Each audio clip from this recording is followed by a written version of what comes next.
নানা সমস্যায় জর্জরিত পাবনার ঈশ্বরদীর পৌর স্টেডিয়াম। দীর্ঘদিনের অযত্ন এবং অব্যবস্থাপনায় মাঠটি এখন খেলার অনুপযোগী। মাঠ ভরাটের জন্য রূপপুর পারমাণবিক প্রকল্প থেকে নেওয়া মাটি স্টেডিয়ামের জন্য গলার কাঁটা হয়ে দাঁড়িয়েছে।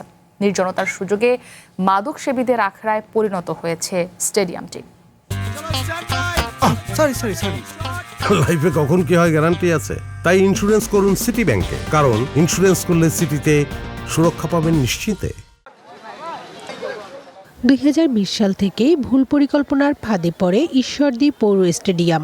এ সময় রূপপুর পারমাণবিক কেন্দ্রের বিপুল পরিমাণ কেমিক্যাল মেশানো মাটি ফেলা হয়েছিল মাঠে। এখন সেই মাটি রোদে শুকিয়ে পাথরের মতো শক্ত হয়ে গেছে, যা খেলোয়াড়দের জন্য মারাত্মক ঝুঁকির কারণ হয়ে দাঁড়িয়েছে। এছাড়াও দীর্ঘদিন ধরে মাঠের বড় একটি অংশ জুড়ে ইট, পাথর ও বালু রাখার ইয়ার্ড বানিয়ে রেখেছে স্থানীয় একটি ঠিকাদারি প্রতিষ্ঠান। স্থানীয়দের অভিযোগ, সঠিক তদারকি না থাকায় স্টেডিয়ামটি মাদকসেবী ও বখাটেদের আড্ডাস্থলে পরিণত হয়েছে। রক্ষণাবেক্ষণের অভাবে নষ্ট হচ্ছে শৌচাগার, ড্রেসিং রুম সহ অন্যান্য অবকাঠামো। এরই মধ্যে চুরি হয়ে গেছে দরজা জানালা। মাঠে কংক্রিট মিশ্রিত শক্ত মাটি আর নির্মাণ সামগ্রী থাকায় সেখানে প্র্যাকটিস করতে গিয়ে নানা ধরনের দুর্ঘটনার শিকার হচ্ছেন খেলোয়াড়রা। দরজা জানলা মাংলা সব যা আছে সব মাদক যারা করে সন্ধ্যার পরে এখানে এসে তারা সব ভেঙে নিয়ে গেছে।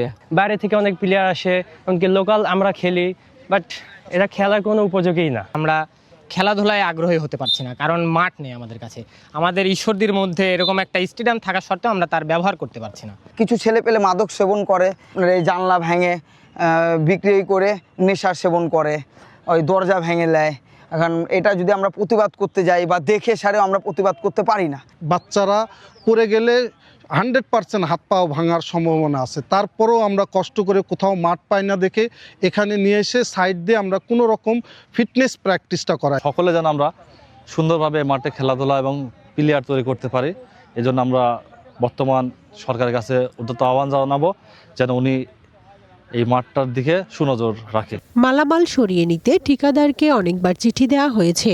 কোনোভাবেই ঠিকাদারের নাগাল না পেয়ে অসহায়ত্ব প্রকাশ করেছেন ঈশ্বরদী পৌর নির্বাহী কর্মকর্তা। বারবার রিমাইন্ডার দিয়েছি, আমরা তিনবার তাদের চিঠি দিয়েছি, এখন পর্যন্ত কার্যকরী কোনো পদক্ষেপ নিতে পারতেছি না। যার কাছে যাই, যেভাবে যাই, আমরা আসলে ব্যক্তিগতভাবে আমি মনে করতেছি এখন আমরা একটা অসহায় পর্যায়ে আছি।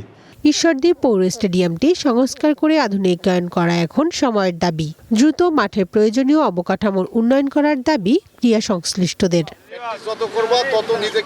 One national desk.